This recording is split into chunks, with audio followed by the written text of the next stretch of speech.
right there. Latin AP, here we are. Vergil, book 4, line 296 to line 330. Yeah.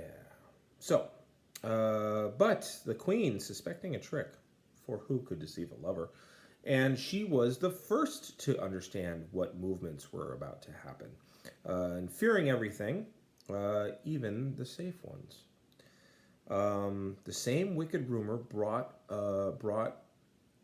raving the news that the fleet was being armed and that the departure was being prepared. Having lost her mind, Dido rages and rushes, inflamed throughout the whole city like a bacchant aroused, whose rituals had been enacted or stirred up. Stirred up, I like that. When the triennial rites, so you do this every 3 years or 3 times a year, I forget which one that means, urge her on. And Bacchus having been heard, and the nocturnal Kitharon calls with a shout.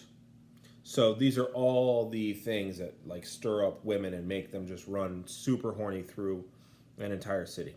He's just talking about how she's sex crazed and all this kind of stuff.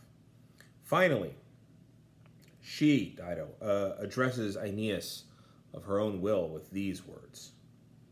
"Oh, treacherous one, did you hope to pretend still that such a great crime was still possible, and you hope to depart from my land quietly?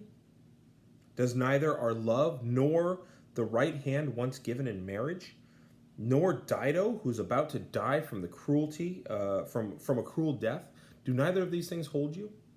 So she's like, dude, we're married. Which, I don't know if you did the reading, but they're not. Aren't you, in fact, hurrying to prepare your fleet under the winter star? And to go through the ocean in the middle of the northern winds, you cruel man? If you were not seeking foreign fields and unknown homes, and ancient Troy had remained, what are you doing? Would Troy be sought? Would a new Troy be sought by your fleet through the waves? Are you fleeing me? Which, I mean, you could totally read this as, like the crazy ex-girlfriend trope if you want. Which, honestly, both things could be true. She's crazy ex-girlfriend and he's kind of broy. By these tears and by your right hand, since I myself have nothing left for my wretched self, because he took his right hand away from her just now, by our marriage, by our wedding hymns, if I have well deserved anything regarding you, or anything of mine was sweet to you, pity the falling house and discard that intention of yours, I beg of you. If there's any place still for prayers. Because of you, the Libyan peoples and the rulers of the nomads hate me, and the Tyrians are now hostile.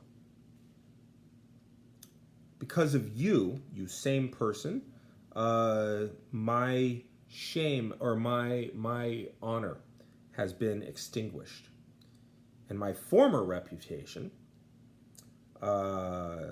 by which I alone was approaching the stars, is gone.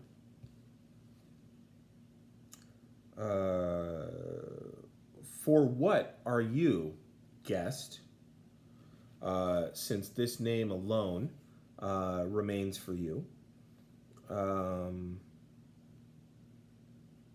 my husband? So for what are you deserting me, who is about to die? Why do I delay? Or am I waiting until my brother Pygmalion destroys my city walls?